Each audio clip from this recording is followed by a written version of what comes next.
Hello and welcome to Macc-Pow at Home, cozy chats with cartoonists and those from the world of comics. As always, thank you for watching the video so far. We've had some great guests. I've been chatting to lots of fantastic cartoonists and people who have connections to comics as well, and I hope you found them interesting and as informative as I have. I've been learning some things and got a chance to meet some creators virtually who I've been a fan of for a long time, so that's been a real thrill.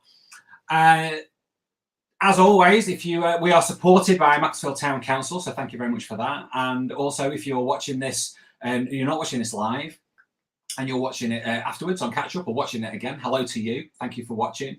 You can subscribe to the channel to get notifications when I post my next video.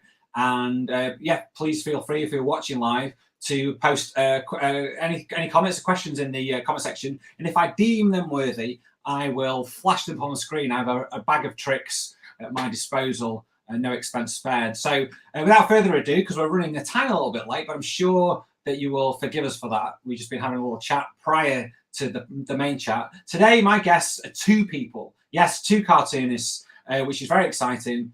Why just talk to one cartoonist when you can talk to two great ones at the same time who both collaborate on a project together, which we're going to talk about. So yes, without further ado, and as you know, if you watch the show, we have a lot of support here. I'm going to bring in Jen D. Oliveira. See, when I concentrate, I can't say it. Jen D. Oliveira and Mika Song. Here we go. So, coming in to the... Hi, Mark. Hello, how are you doing? Mika. Hi, Jen. The crowd is, as always, very responsive. There you go. And they go off very quickly. They're very well trained. So nice to see you guys. How are you doing? I'm well. Thanks for having us. My pleasure. It's my pleasure. Jen, I'm so sorry. After practicing your name so well, I totally butchered it again, I think. No, you did great. I thought it sounded good, too. Well, yeah, so guys, so yes, I'm so pleased to have two of you on. It adds another dimension to the chats that I've been having, which is really interesting for me.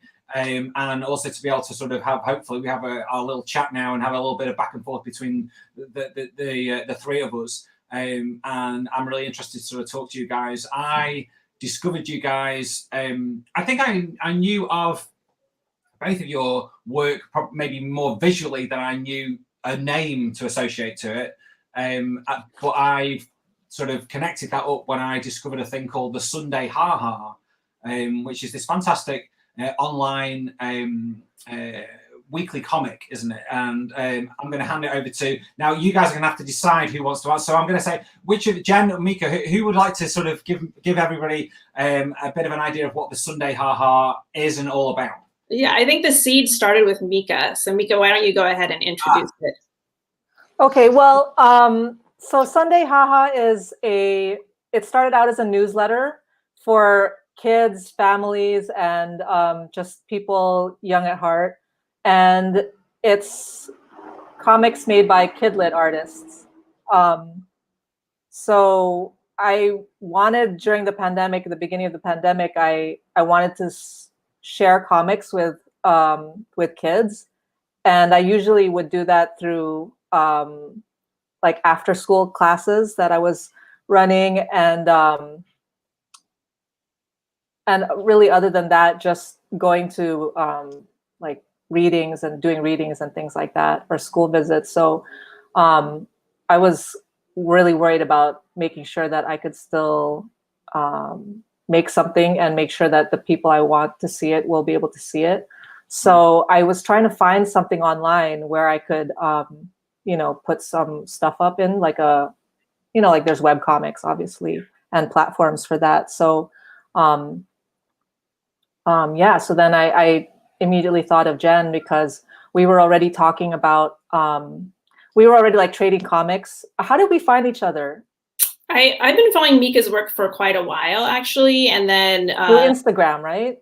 Through Instagram. Yeah, you were doing some kind of zine fest in Brooklyn, maybe. And you had leftovers of the Night Chef zine, which is like a little short story Mika made about this little raccoon that kind of sneaks into a kitchen at night. And right. So she had some leftovers, and I'm in California, so there's no way I could make it to the New York zine the zine festival that she was at. So I just sent her a message and said, oh, if you have an extra copy, I'd love to buy it. And I think that's kind of how we started communicating more like in a personal way. Yeah, and then I looked up her information, started following her, and then we started talking, and then I realized I was like, as I was having that idea, I was like sending something to her or writing something to her, and I was like, she might be interested because she also makes comics for young readers, not like adult comics. So have you guys? You've never actually met before in real life? In real life, yeah. No. But that's something to look forward to, hopefully. Yeah. My comic Reggie, which is featured in Sunday Haha, and I had going prior to that. So that's how Mika knew that I was making comics kind of aimed at kids. There's a book coming out based on Reggie in 2023, and my publisher, Little Brown Books for Young Readers, is in New York. So I figured at some point I'll come to New York and see Mika and take a tour of the park where her squirrels live. Okay, yeah. Oh, fantastic. There's no rush. We're definitely going to either be in the same place like anytime soon. So well, it's exciting. I think the fact that we get to talk together, and I've been lucky enough to contribute as well to the Sunday Haha, and I discovered it through I chatted to Jana Murashima, again another name that I'm focusing on because I think that's how we had a little lesson again about pronouncing surnames, and she runs Kids Comics Unite, which I'm not sure if you guys know, or maybe you're part of that. And it was Dan Moynihan, who he's a cartoonist that I knew already, and then he mentioned Sunday Haha in some. That was on a Saturday on the Kids Comics Unite. You can share your work or share your current project or share something for everybody. And I think Dan must have shared his latest comic, Mark and Zark, yeah. And which we actually have another connection, the three of us and Dan, to Mark and Zark, and I'll talk about that in a minute. But and he must have mentioned that, and then he said the Sunday Haha, and it just sort of jumped out at me because I love the name instantly, and I thought, well, what's this?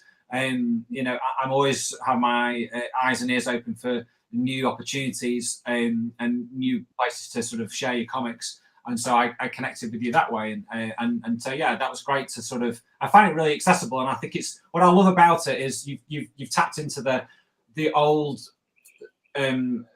way of your comics coming on the same day, and that feeling that your comic to look forward to, that day your comic is going to arrive.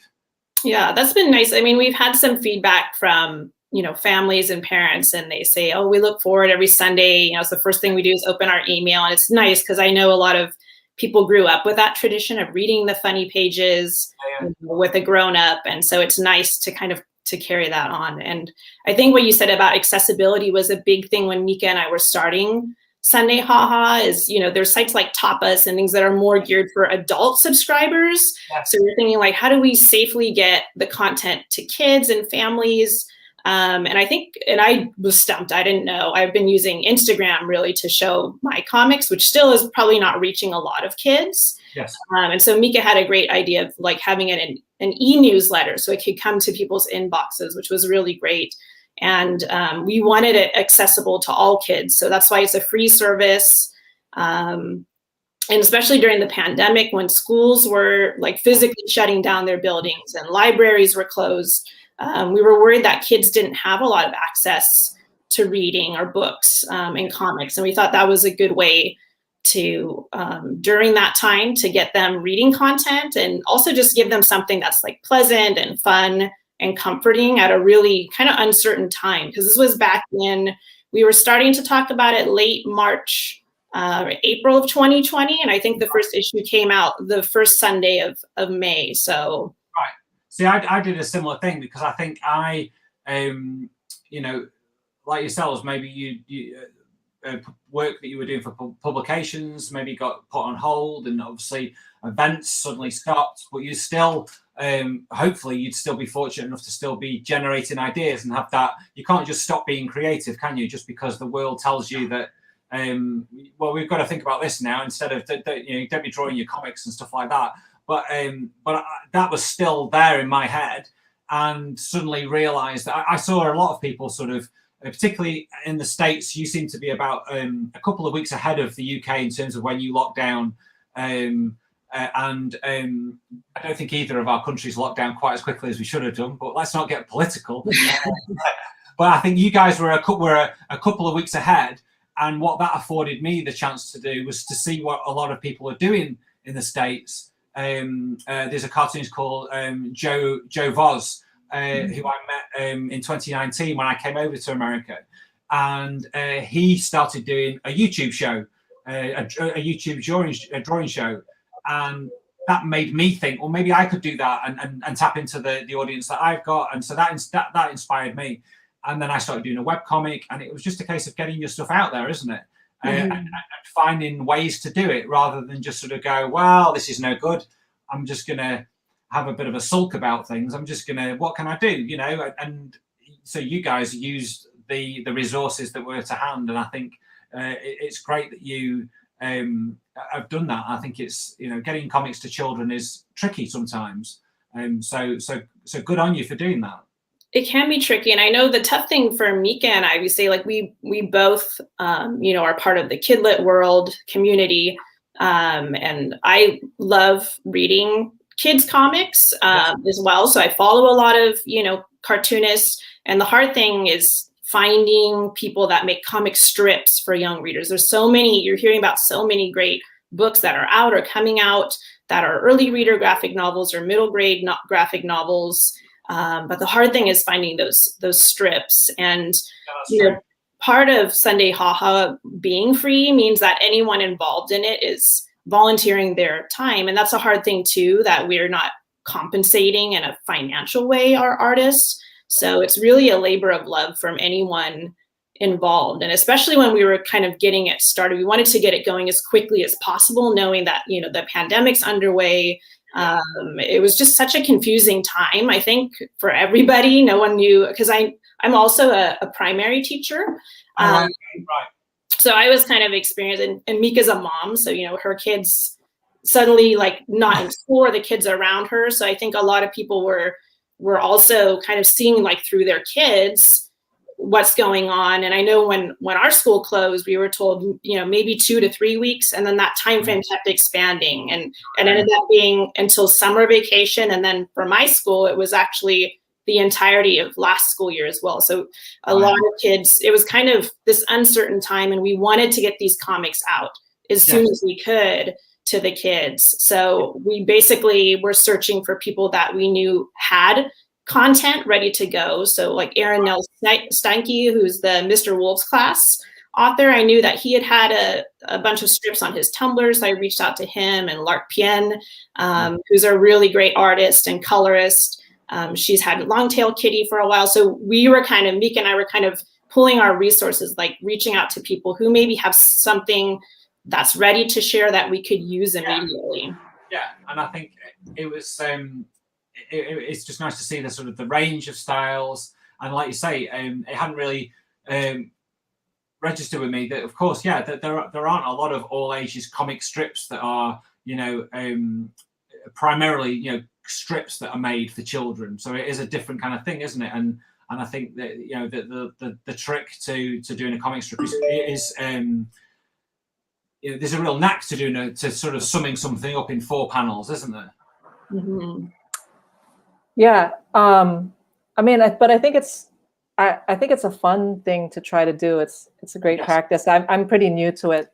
I mean, I'm as new to it as Sunday Haha is. Right, okay. But I think it's a fun way if you're like just starting comics to start practicing. I think I've definitely gotten. I've definitely learned something by doing like a 4 panel regularly for a year. I think that's because it becomes a discipline, doesn't it? When you're putting, and even though month to month can feel like a long time, it soon comes around, doesn't it? And you've got to come up with the idea. Then you've got to factor in time to draw that as well. And so you're kind of even though it's a monthly thing, you're probably thinking about it for most of that month, aren't you? Yeah, no, I don't. What about you, Jen?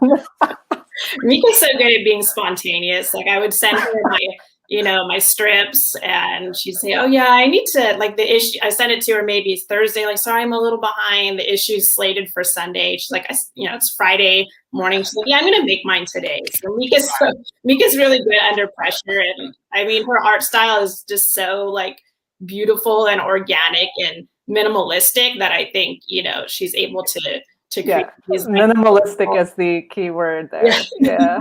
But I think I myself, I adapted my style to the things that were going on around me. I think my style is loose, and I can achieve the comics I want when I've had situations where I've had little time to do them.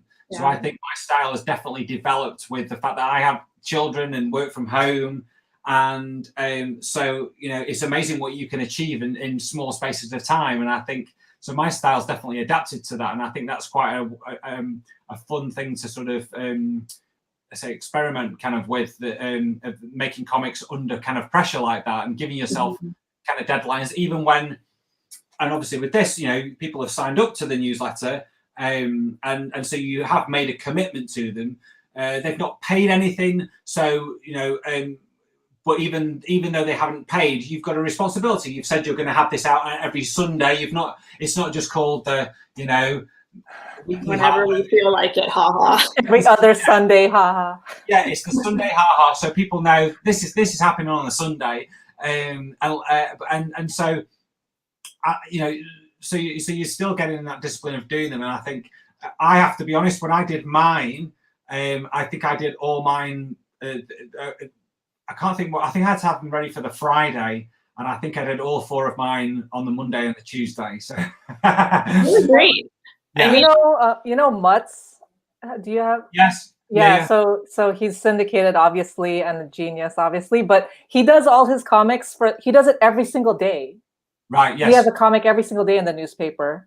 Yeah. And I think he said every Sunday he sits down at the park, and he doesn't get up from the bench until he has 7. Right. 7, and then he goes about. Then he's done till next Sunday. Yeah, I think it's a good discipline, isn't it? And I think, and I think when you've got an idea, an idea works if you can think of more of it, obviously. And I think so. How do you guys? Do you both work digitally? Do you work traditionally, or pen on paper, or how do you work, Mika? Me, I'm brush on paper with ink and watercolor, and then I scan it, and then I make the color paper white. Right. Okay. Yeah. And how about I work entirely digitally, except for the thumbnailing and conceptual things. I physically keep a sketchbook and jot down ideas, but from like sketches to pencils to inks and color, I'm doing it all on my Cintiq. And I think primarily it's just been more efficient for me. I'm working in a really small space, so to not have to worry about like physically moving big pieces of paper and making room for pots of ink and brushes and pens and scanners. It's just nice to have everything compact, on the Cintiq. So for me, it's been working really well. And when you draw on paper, does your style, is it slightly different? Or because obviously I work on a Cintiq as well, and as you know, you're aware that you're drawing on something kind of different, aren't you? Mm-hmm. And so, but the more you do that, the more you get used to. Well, today I'm drawing my comic on this, so you kind of know your way around it. But does your style differ slightly when you draw on paper? Yeah, I mean, I'm not executing comics very much on paper, so it's hard to say. When I thumbnail, I tend to work very tiny, actually. Right. So the drawings are very small and expressive. And then when I moved to the Cintiq, you kind of have the luxury of being able to zoom in and then kind of, you know, work in these like broader, using your arm and your shoulder to draw. So I think that helps. But yeah, like what you see in my sketchbook is very rough, very small little, you know, ideas of stuff like that. Yeah. Okay. And so, and then, so what you're drawing on the Cintiq, but in what software? I'm using Photoshop. Oh, right. Okay. Right. Because that's what I had at the time. I did take a clip studio paint class with a cartoonist and educator named Jonathan Hill, who's really great artist, great professor. I just signed up for one. I hope I can learn it. Jonathan? Yeah, I hope I learn. Yeah, Jonathan's really great. So Jonathan, I mean, Clip Studio is a great resource. It's so much more affordable than the Adobe software, and very user friendly. I think it's, you know, made for making comics. But as soon as I started taking Jonathan's class, I had gotten my contract for Reggie the book.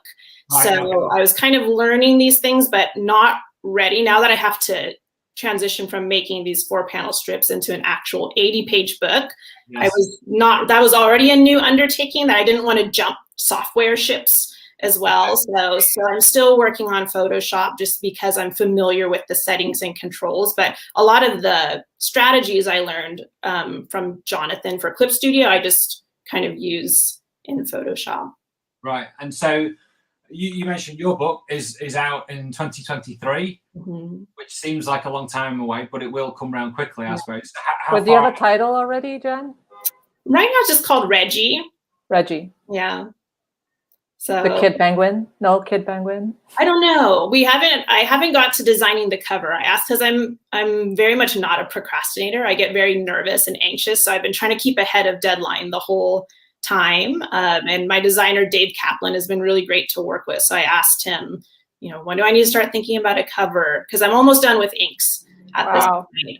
But he said, no, you still have time. So yeah, once we get to the cover, I think we'll maybe talk a little bit more if there's going to be like a little subtitle underneath. So yeah, right now I think it's just Reggie. So it comes out in 2023. So when does it have to be finished for? So what gap is there between finished and the final art for this book is due, I want to say, in by March of 2022. All right, okay, right. But I have book 2 as part of the contract as well. So around that time, book 2 thumbs and pencils kind of need to be done. So I'm hoping to have the art done by the end of this year for Reggie. And my editor, Esther Kahawaringa, who's a really great editor at Little Brown, she was explaining to me, because that does seem like a very big gap. Like once the art's turned in, then you have to wait over a full year for the book to come out. But with it being a new book, there's a lot of, I think, promotional things, just like the physical time it takes to print books and that kind of thing. I'm sure Mika can speak to that a lot better than I can. But yes, it takes long. Yeah, they want to like send it out to have like early readers and things like that. So they need a little bit extra time. So does it ever go out to people and then, so they send copies out as kind of like almost like when they do like screenings of films, does it, or do they get input back and then change things, or when it goes out, that's it, it doesn't change again once there's not a version of it that goes out in like a shorter print run or a dummy version kind of thing? No, I don't believe so, but Mika, I'll let you feel that, because you I don't think so either. Not that I know of. No. Once, I mean, sometimes there'll be a copy edits and things like that, but yes. Yeah. But once it's complete, and you've got Donut Feed the Squirrel, so that's out, isn't it? Or yeah, that came out in pandemic, June pandemic, whatever year that was. Eisner nominated. I know. In fact, I remember when I read that, I said, "Oh, we've got something else to even talk about." So that's fantastic. That's a real thrill. Yeah, it's crazy. It's crazy. Yeah. So yeah, sometimes bad pandemic timing is good timing anyways. So yeah, you know, I'm a firm believer that we've got to look at that good things have got to come out of all this. It can't be all doom and gloom, can it? And I think the fact that you know, could you say that if the pandemic hadn't happened, that the Sunday Ha Ha might not have happened either? And there's no way, right? We wouldn't have had time, or I don't know. Maybe as a zine. Yeah, I think it just made it more urgency to start, right? Yeah, and I could personally speak for myself that I did more self-published comics last year than I've ever done. Usually I maybe sort of do maybe one, maybe two, but I did 3 last year, but I ended up with 3 physical self-published comics that were collections of the web comics that I've been doing. So how do you sell it? How do you get it out? Right, so I have a website to sell my stuff, and right at the start of the pandemic, I had no clue what was going to happen. I think, like everybody else, did we think that maybe there was going to be no way things could get posted? You might not have been able to get to the post office, and it's like I have no clue what's going to happen. And I think we all thought, this is just going to be, or we all hoped, this is just going to be for a few weeks. So if anybody orders anything off me now, I'll just have to say, I'll be able to send those to you in a month. But fortunately, I say fortunately, but unfortunately, it carried on. But fortunately, it carried on in a world that still I was able to get to the post office. So I because again, similar to why you set up the Sunday Ha Ha, people wanted things, didn't they? People wanted content, whether it be online or they were ordering a lot of things. And for me, that involved people ordering my comics, which was great. Usually I would go to events, like I imagine you guys do, go to comic events. As we are talking here today, this is part of Macc-Pow at Home. Macc-Pow is usually a physical comic festival. You guys attend, I think, Jen, you mentioned that Mika, you were at the Brooklyn Zine. So the Night Chef year was, I think I was actually at Mocha that year. And that's the first and only time I've been at Mocha tabling. And I actually haven't done that many. I have done Brooklyn Zine Fest a long time ago. Right. But other than that, I haven't really been doing many Zine Fests. Right. Jen, have you been, Jen knows like every single... No, she knows a lot of comics.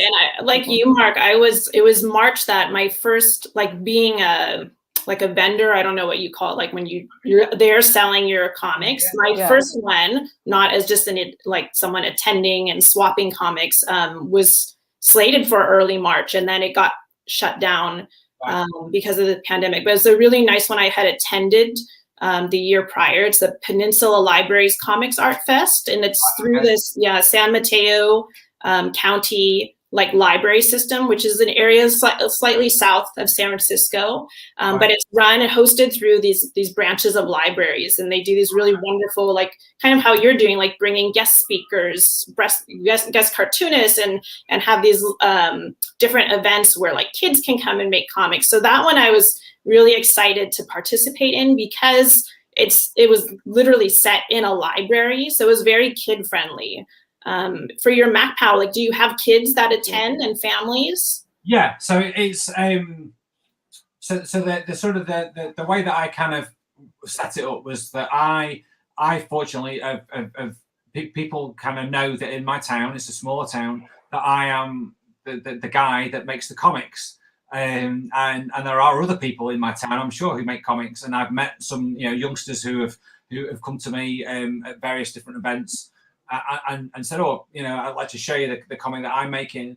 And so my plan was to say, you've seen how I make comics, you've seen what my comics look like, but I want to show you the world of comics that I kind of know, that comics can be about this and comics can be about that, and it's not just superheroes. In fact, it's real life experiences and struggles and adventure stories and all different kinds of things that you didn't realize what comics were about, and also then didn't realize that comics were made by this kind of person, and comics were made by female creators. I wanted to show the small town the big world of comics, really. So I say, it's a small event with a big heart, and I wanted my passion of comics in general to sort of come across. And so that was kind of the thrust of it. And the great thing about Macclesfield is that if you put something on, if you hold an event, people will come to it because they want to support it. They like creative stuff, and they want it if it's accessible for the family. And so it was very important to have it be something for the family that they could come to. And then as it's grown over the last year would have been its fifth physical year. We've added more workshops and more creative things for children to do, and I think that's really important, isn't it? Events like that. Yeah, yeah, it's awesome to get the children to be making comics, to be able to show them, this is how you make a comic. Oh, have you tried to make your own comic, and that kind of thing. I teach cartooning in schools when I'm able to, and it's great to sort of connect with the children and do that. And I think and so making comics that are for them is really important.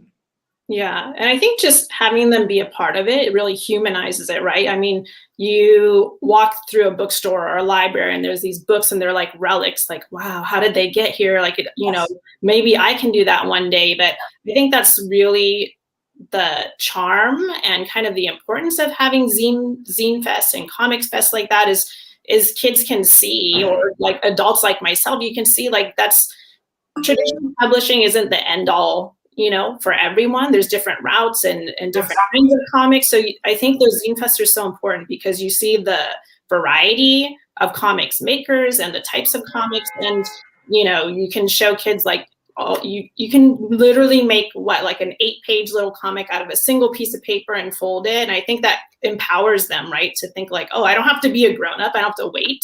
I can make my own books right now. Yeah, no, I think because and I'm not disappearing. I'm coming back. So once I got for me when I did the comics for the Sunday Ha Ha, I automatically, because I'm of the school of comics making where the online world is fantastic, but it's always got to end up in print. I love physical. I'm old school. It's got to be, and so even when I've created anything for online comics, which I hadn't really done that much of until last year. When I did the Lenny and the Letters comics for you guys, I suddenly had 4 comic strips. So I think, okay, 4 comic strips, I could turn that into an 8-page mini comic, which is what we angle it that way. And so suddenly it goes from the online version to the print version, and I think that's really quite exciting because you hope that you can get people to, and again, you guys were very fortunate because we were in a time when people would turn to the computer and everyone became a bit more computer savvy as well, didn't they? And I think because people were more computer savvy, you had an audience that was there.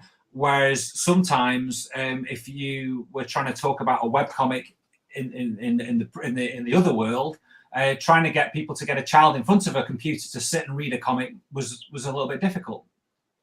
Yeah, and just I know like the scope of some of those comics websites, like there's so many comics and even a single comic has like issues or multiple ones that you can scroll back and forth. So I think to have it in an email for a kid just to like scroll down, it just makes it much more quick and efficient, right? Just to read through the page. Yeah, it's handing it over to them and go, and so they see it at the start and then they scroll down to the bottom, and it's easy to digest and it's easy to enjoy, and they can then scroll back up and look at the strips that they like the most, and that will more often than not, because I know how it works. Yeah, I still like this now. It's the visual first, isn't it? That everyone latches onto, really. I think, isn't it? Particularly children's comics. Yeah, and I love how Mika had the idea of putting like a little blurb, this interactive blurb under each comic, which I thought was really wonderful because that really encourages like families to read together as well, and as kind of like a jumping off point. Yeah, jumping off point. That's teacher. Yeah. or like, what is it? A lesson extender or something? Yeah, like that? Extension. Extensions. Well, because what I liked about that was because I looked forward to seeing what you were going to put underneath mine when you did it. I thought, oh, I wonder what you'll put underneath mine. Yeah. So that was quite nice to sort of see, because I think it's nice when you hand your work over to somebody else and then they have got the little bit to add something to it. And I think it's quite nice to see what they're going to take from your comic strip and how they're going to either summarize it or what bit they latch onto. I think that's quite interesting. Yeah, we're like the first audience. yeah, and exactly, and so yeah, it's so just going back to your comic, Don't Feed the Squirrels. So in terms of it being Eisner nominated, so when do the Eisners get announced, the winners? They get announced in San Diego Comic-Con every year. Yeah, which is in the summertime sometime. Maybe end of July or? Yeah, I think it's. So is it going to be online again? This year it's not a physical event. I think it is online again. Right? I think at that time it will be. I want to say I heard like they were going to do like a miniature version of it in November, maybe like a physical. I don't know. Who knows what's going to happen by that point? Yeah, who knows? So if it was a physical event, Mika, would you have gone?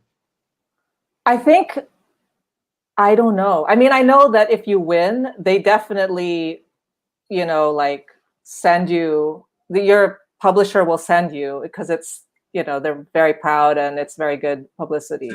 So if you won, I think they even put you up in a hotel if you win. Wow, okay. But I don't know if you're nominated, whether they do that as a regular thing. I'm not sure. So if you won, you would know before the actual event yourself, so they could get you there to accept the award. Is that? That's true. Yeah. Yeah. I mean, I'm sure they would know, but I'm sure they would notify you beforehand. But I know, like the Caldecott, that they don't tell people before that. Like they tell you you're nominated, which I think is a secret to other people. Right. But then those people are on call. I was going to ask you, Mika, because I've heard like for Caldecott, they call you and like it can be, you just woke up in bed and like, congratulations, you're nominated. And it's this, momentous phone call. Like for the Eisners, how did you find out you were nominated? They emailed us. Okay. Or your publisher will email you. They email the publisher and the publicist will email you to be like, don't tell anyone, because they're going to announce it next week. So So I should have introduced you as Eisner nominated Mika Song, shouldn't I? Really? That'll work. Your official title, it's but it must be a real thrill to see that you've been sort of your work's been sort of acknowledged in that way. Yeah, it's crazy. I mean, I didn't even really think of it as like a possibility, because sometimes they don't have that category every year. Right. But of course, like Narwhal and Jelly is an Eisner winner. And so, I mean, for me, Narwhal and Jelly is kind of like made me realize, oh, like there is and also Baby Mouse. There's like an audience. Yes. That this is possible. Somehow someone will publish this, because some publishers before would be like, a comic, that will be hard to, I'm not sure. Is it a picture book? I don't know. So then that's when, it starts to really be like, okay, guys, like, look, you can do like a really great series that will do well. So, I mean, we froze. No, I'm still here. Are you still there? Oh, maybe it's just me that froze. Yeah.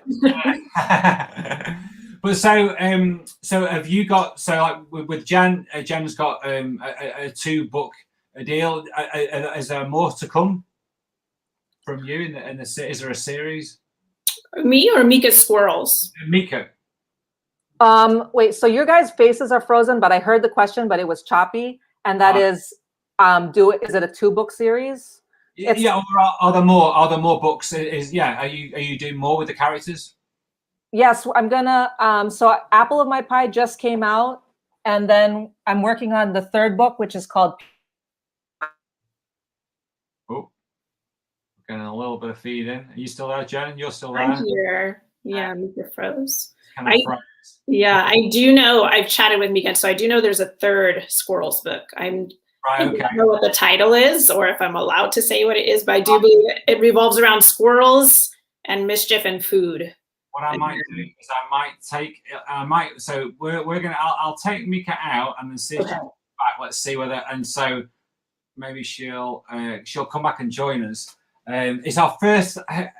So this is kind of like the last one, kind of my first block that I had. I've got a few other people lined up, but I might be taking a short break and then coming back to them. And so yours is the last one of my initial sort of slate of people, and it's the first one I've really had any technical issues with, which is really strange. So, but maybe it's because there's 3 of us. I don't know. Maybe we're taking up more space on the internet. Maybe it might have been a connection issue because she was saying things were freezing. So yeah. Possibly. I'll keep an eye. So Jen, in terms of, so you say you're a teacher as well. So how do you juggle that work? When do you? Is there a certain times that you make comics? Weekends, evenings? How does it work? Yeah, I've been teaching over a decade, and I've always taught in the primary grade, so the younger kids. And I'm sure, as like most parents or educators know, it's very draining. Like, you give a lot of yourself being around little kids, right? So that was a real challenge for the beginning of my teaching career, is wanting to do art.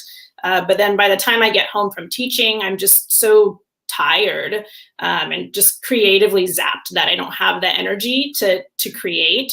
So yeah, well, I've been fortunate that I'm going into my 4th or 5th year of teaching part-time. So I had the opportunity a few years ago to join with a partner teacher who's really wonderful to work with.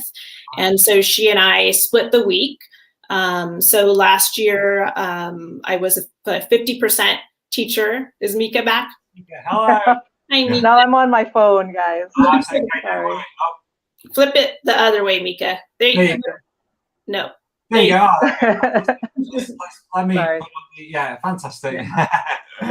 So yeah, so basically right now, half of my week is teaching, and then my days not teaching are the days I work on comics. So it's a very nice balance. Right. Yeah. Excellent. And I think, so do you have like a regimented kind of a schedule when you work on comics? Do you spend the day, or how does it work? Yeah, and I mean, part of being on a teaching schedule helps with that. So I try to kind of copy those hours so that throughout the week, like, I'm kind of getting started by 8 and then try to wrap up around between 4 and 5. Okay. So yeah, so kind of pretty regimented. And so with you being digital, you're in front of the computer, that can become the most distracting thing as well. Yeah. So is that a solid work, or is it kind of work? Are you used to kind of working in fragmented kind of time? Yeah, I mean, just to take physical breaks so that my arm, my wrist doesn't get sore, my eyes don't get strained. I do set a timer on my phone for every 20 minutes to remind myself to get up. Even if it's just to get a drink of water.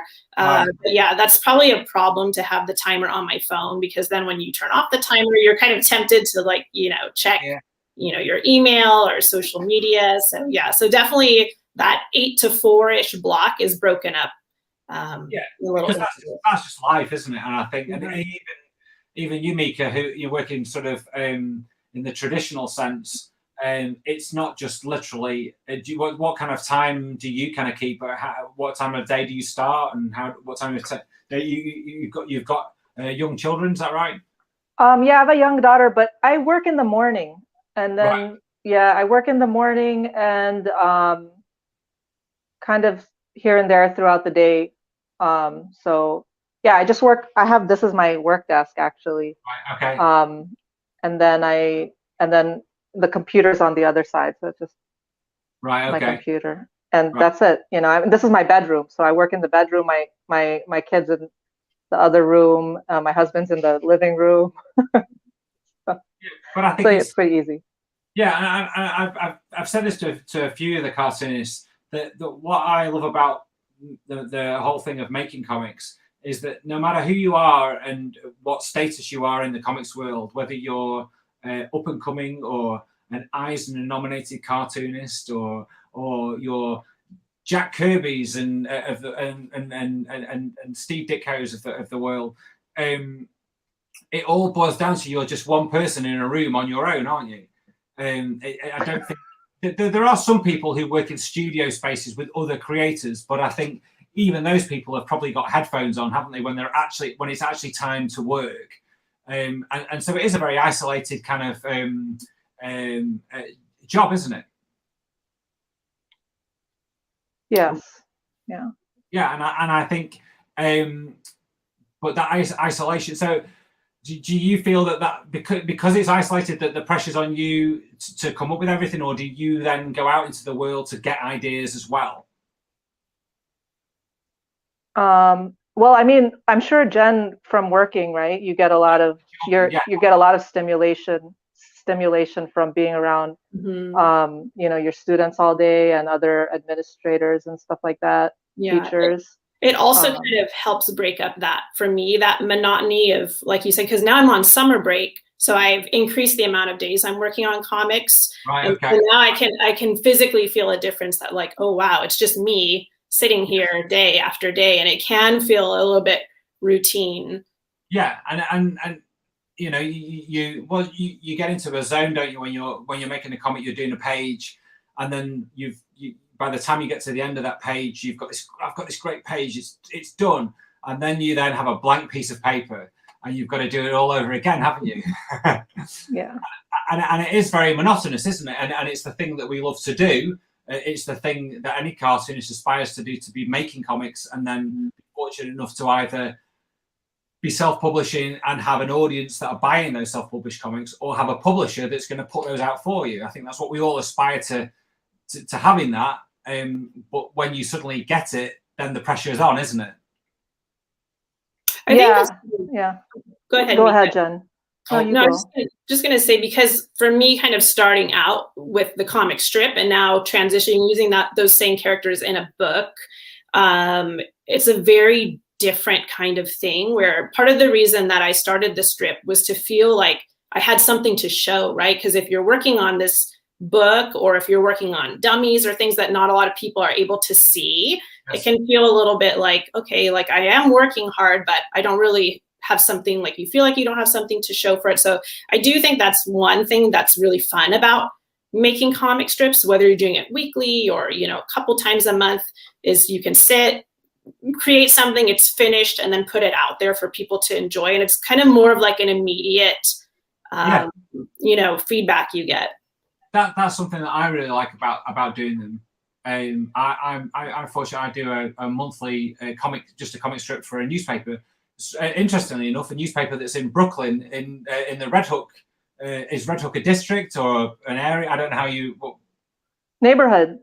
It's a neighborhood, yeah. So it's a community newspaper that I latched onto the editor, or I discovered the newspaper about 7 years ago, when a New York singer called Adam Green. I don't know if you guys are familiar with Adam Green. He was one half of the band the Moldy Peaches. Oh yeah.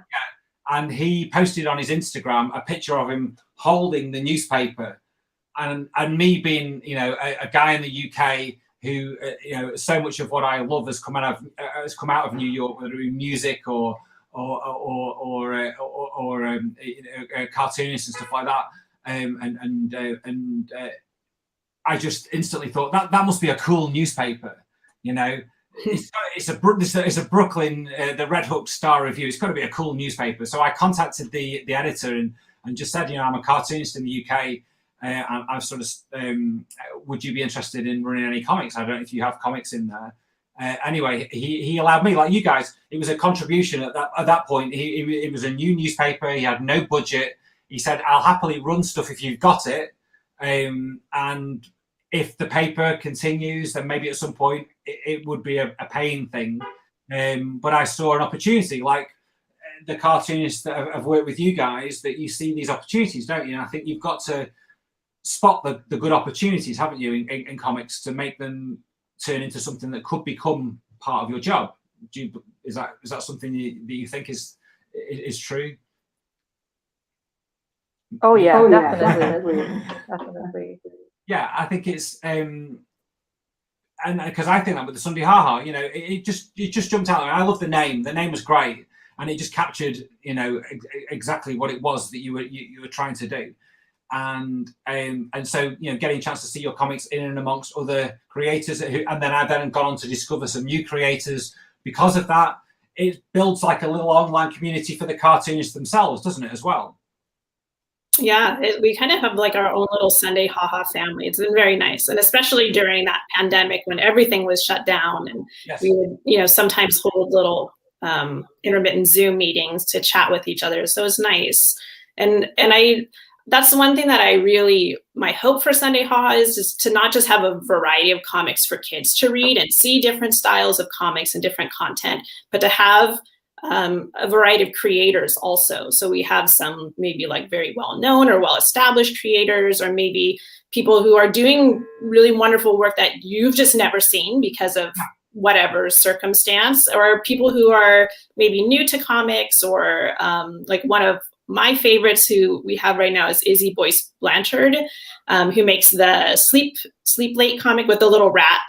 Yes. He just graduated from college. So I think it's wonderful that Izzy's kind of, I guess you could say, like just starting their career. And so it's wonderful to have a mix of artists like that, and to kind of showcase them for people who may not, you know, audiences they may not have been able to reach. Because there's a lot of people making comics, and it's a big sea of creators, and to stand out and to get noticed is tricky, you know, and I think so having these platforms that like you guys are putting out there are really important. And I think, you know, although you know people want to make a living from doing these things, offering it as something that's free, it's hard to get somebody to pay for something that they're not familiar of that property yet.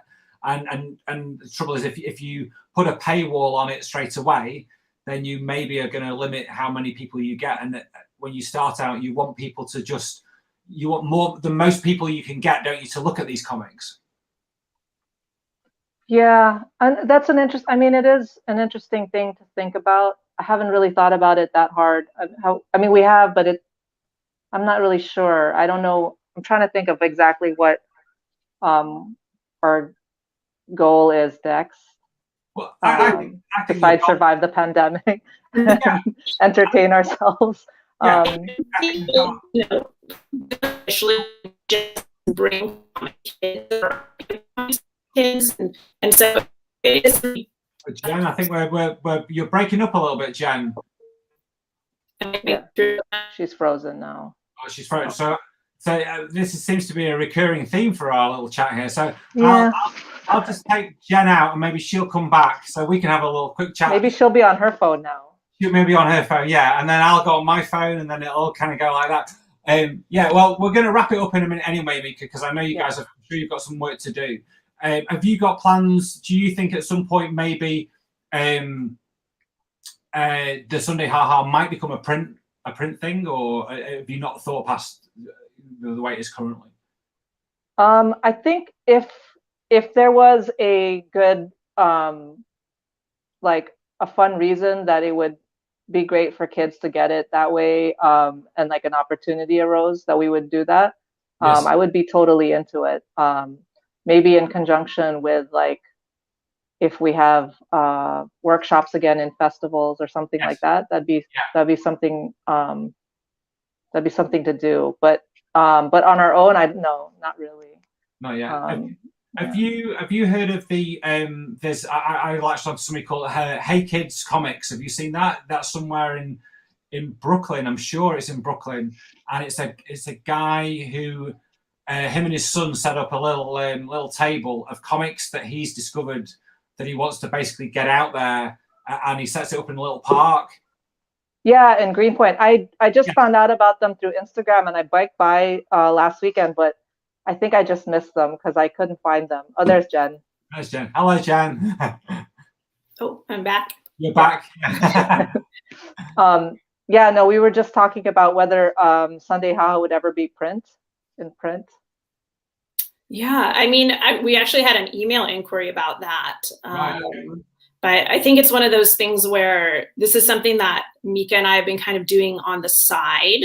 Yes. So, you know, all those questions are really good and valid questions, but it takes a lot more time, I think, to explore those options.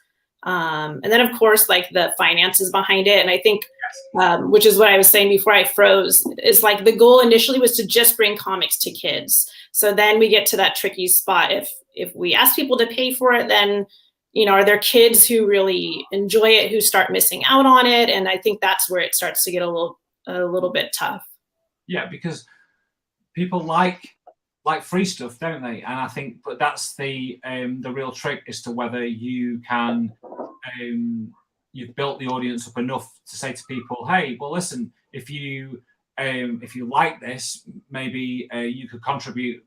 Maybe I use a platform called Ko-fi, which is quite a cool little platform, and I started building that up by saying it, when I was doing my YouTube, my drawing workshops on there, if you've enjoyed this and if you feel that this is something you could do, maybe you could do a little, kind of like donation kind of thing. And I think sometimes when you can start to do that, it kind of helps to build it up into something a little bit more and create a part of that can then be used to maybe at some point turn it into a print comic. So I think we're in a good time where there's lots of opportunities out there to sort of reach to different people, isn't there? And different platforms and different ways to get your comics out there, but also without sounding mercenary, make some money, because that is, we love doing this, but it's great to be able to have that financial reward for something that you love doing. Yeah, it would be great to be able to offer payment for for contributors, because I think we get more diverse contributors as well. Maybe. It is tricky. I think it's been great to see the people that, and obviously, like-minded people, who think, do you know what? I like this project. I'm gonna, you guys aren't actively going to people and saying, we want you in our comic, but we don't want to pay you. I think, like me, I came to you and obviously from up front, you were like, there's no payment. So it's my decision to enjoy it, to be involved. And I think you can see as a creator, the projects that are worth getting involved with. And I definitely felt that this was definitely one of them. So I'm very grateful that you let me be involved, and hopefully I can do some more comics for you soon. Oh yeah, we love Lenny the Lettuce. Oh, thank you. I'm glad he's a part of it. Yeah, no, I think it was nice to sort of see people interacting and little comments that I got when it started. So yeah, I will definitely make some time to make some more. So guys, listen, although we've had a few technical hitches, we haven't really lost that much time, but it's getting close to our sort of time to finish. I know you ladies have probably got lots of comics to make. The whip needs to be cracked and get those comics drawn, and you've both got publishers that are waiting for things, and so is there anything you'd like to finish on? Is there anything you'd like to sort of share, or where can people find you both online? I'm at Mika Song Draws for Instagram and Twitter, and that's also my website. Okay, and Jen? I'm also on Instagram and Twitter, and my handle is Jen Deo, DEO Art. And then the Reggie Comics, you can find them at reggiecomic.com. Fantastic. And then, of course, I'll flash up and then you can subscribe, which I strongly suggest you do. You can subscribe to the Sunday Ha Ha. And I'm right that you can. So this coming Sunday, you'll get the new ones, but you can check back, can't you, and see the older ones? Or can you? Or can you? You can see the older ones right now. Right. So if you subscribe now, you can go and see what's been there prior to that. Yeah. Well, the subscription will make sure that you find out when the new one posts. Otherwise, weeks could go by and you could be missing Sunday Ha-Has. Yeah, of course. I believe if you type in sundayhaha.com in your browser, you're just going to get that sign up page. Yeah. It's not going to take you. So once you have signed up and once you can access them, there'll be a little navigation at the top to go to previous issues. Right. Yeah. Okay. Fantastic. Right. Well, I've really enjoyed chatting to you, and our little technical issues were just a minor glitch. It makes it more fun when things go wrong. We've got a chance to have a little one-on-one chats as well. In the big picture of all the Zoom things, none of us turned into cat heads or anything. It's very minor. I think it's what people expect as well. You don't feel as panicked when something goes wrong these days, because we all know what it feels like, I think, because we've all been doing this for quite a while. So yeah, my arm's a little sore though. Of course, I didn't even think. Yeah, well, I want you to go and rest that arm now, Mika, so it doesn't affect your drawing. It's my non-drawing arm though. So. Well, that's okay then. That's okay. Well, thank you so much for your time. I really appreciate it. Thank you for getting more comics out there, which is what it's all about. Thank you for letting me again be involved, and I hope many more Sunday ha-has come into my mailbox. And who knows, one day our paths might cross. I hope you guys get to meet as planned. Maybe a little earlier than 2023. But yeah, hopefully one day we can all sort of high five each other for being involved in such a cool project. So thank you very much. I really appreciate that. So I'm going to send you ladies out the way that I brought you in. The audience is just gathering just down here. So Mika and Jen, thank you so much. Take care. Thanks, Mark. Bye, Jen. Bye, Mika. Thank you. So that was fantastic. It was so nice to meet Jen and Mika from the Sunday Ha Ha. We've suddenly got a comment. Who sent me a comment right at the end? Slid a comment in there right at the end. Let's have a see. Somebody's just giving me, so I think they've just enjoyed that, as I did as well. Thank you so much to Jen and Mika. If you want to subscribe to the Sunday Ha Ha, the website is, I'll just flash that back up on again so you can see that. So it's literally sundayhaha.com, and you can, if you subscribe to it now, you'll get the next installment on Sunday, and then you'll get a little email every Sunday. And it's really quite cool. It's exciting when it pops into your mailbox. If you're a cartoonist yourself and you've enjoyed this conversation and you're interested in the Sunday Ha Ha, if you've got a comic, I encourage you to approach Mika and Jen. If they like it, I'm sure that you might be able to discuss the possibilities of being in amongst those pages. So yes, my next chat is going to be with Ken Nomura, the cartoons behind I Kill Giants. Stay tuned for, if you like and subscribe to the channel, there'll be a little notification when we go live. I'll post when that's definitely going to be very soon on my Instagram. And until then, thank you so much for watching. As always, we're supported by Macclesfield Town Council. And thanks for watching. I'll see you next time. Thank you. This has been Macc-Pow Home.